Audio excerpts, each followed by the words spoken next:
घटाओ विधि से वर्गमूल। तो चलिए हम वर्गमूल निकाल लेते हैं घटाओ विधि से।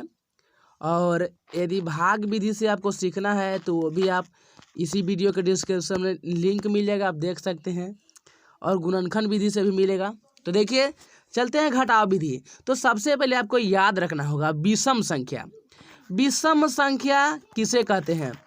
तो विषम संख्या 1, 3, 5, 7 मतलब 2 से जो नहीं कटेगा, जो 2 से भाग नहीं लगेगा, उसी को हम विषम संख्या कहते हैं। तो बस यहाँ पे हम क्या करने वाले हैं, जहाँ भी जो भी हमको बनाना है वर्गमूल, जैसे यहाँ पे 16 है, यहाँ 25 है और यहाँ पे 64 है।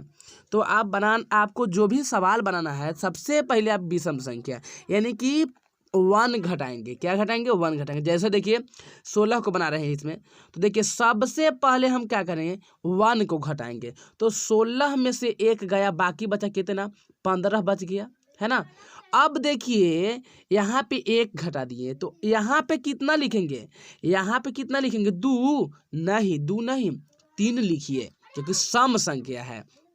तो चलिए यहाँ पे लिख देते हैं 3, यानी कि 15 में से जब हम 3 को घटाएंगे तो कितना बच जाएगा? 12 बच जाएगा, बच गया।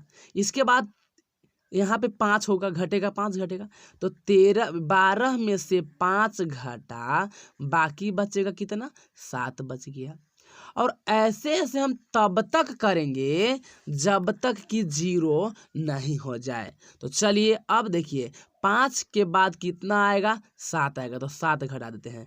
तो देखिए 7 में से 7 घटा तो कितना बचा? 0 हो गया। चलिए 0 हो गया। अब रही बात कि आखिर आंसर कितना होगा, तो देखिए इसको गिन लीजिए, कै गो लाइन में खत्म हुआ है, 0 आया है। देखिए 1 गो लाइन, 2 गो लाइन, 3 गो, 4, माने चौथा लाइन में खत्म हो चुका है, 0 आ गया है। तो इसलिए आपका जो आंसर हुआ 4 आंसर हुआ। अब देखिए इसी प्रकार से 25 है, सबसे पहले 1 घटाइए, 25 में से 1 घटा, बाकी बचा 24। फिर 1 के बाद कितना? 3 यहाँ पे घटाइए। चलिए तो यहाँ पे 24 में से 3 घटा, बाकी बचा 21। अब यहाँ पे 5 घटाइए, तो 21 में से 5 गया, बाकी बचा कितना? 16। यहाँ पे हो जाएगा 7। तो 16 में से 7 घटा, बाकी बचा 9। और यहाँ पे हो जाएगा 9। तो 9 में से 9 घटा, बाकी बचा 0। कई बारी में 0 हुआ है? गिन लीजिए, 1 line, 2 line, 3 line, 4 line, 5 line, यानी कि आंसर हो गया हमारा 5 आंसर। तो चलिए देख लीजिए 64। और एक बात हमेशा ध्यान में रखेंगे कि ये जो विधि है ये बहुत छोटा छोटा मान के लिए विधि है। बड़ा वर्गमूल बनाएंगे तो समझ लीजिए काफी खत्म हो जाएगा। तो यह सिर्फ जान लीजिए, आपको जानना जरूरी है, तब ना तेज बनिएगा। तो चलिए अब देखते हैं। सबसे पहले 1 घटाएंगे। सबसे पहले क्या घटाने वाले हैं? 1 घटाएंगे। यहाँ पे सबसे पहले 1 घटा दिए। अब इसके बाद 64 में से 1 घटा, बाकी बचा 63। अब इधर घटाएंगे कितना?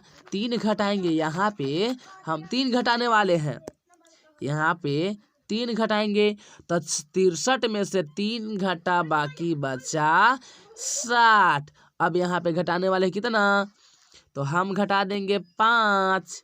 तो चलिए 5 घटाएंगे, तो अब की बचा कितना? 55। इसके बाद इधर घटाएंगे 7, यहाँ घटाएंगे 7, बाकी बचा कितना? 48। इधर घटाएंगे कितना? 9। तो अब देखिए अगर आपको घटाना है तो आराम से घटाइए। 8 में से, यानी कि 8 में से 9 नहीं घटेगा, तो 18 में से 9 घटा, बाकी बचा 9। ठीक है, और 3 में 3 बचा, यानी कि 39 हो गया। इसके बाद 11 घटाएंगे, तो घटेगा 11, तो कितना बचेगा? 9 में से 1 घटा, बाकी बचा 8, और 3 में से 1 घटा, बाकी बचा 2। अब यहाँ पे हम देखने वाले हैं कि 11, यहाँ पे 11 की इधर घटे कितना? 13, और 28 में से 13 घटा, बाकी बचा 15, अब 15 में से 15 घटा, बाकी बचा 0। अब कई बारी में हुआ है? 1 लाइन, 2 लाइन, 3, 4, 5, 6, 7, 8, 8 लाइन में हमारा 0 आया है, इसलिए 8 आंसर। तो हमें विश्वास है कि आपको बहुत बढ़िया समझ में आया होगा और आप प्ले लिस्ट में ही जाकर देखें।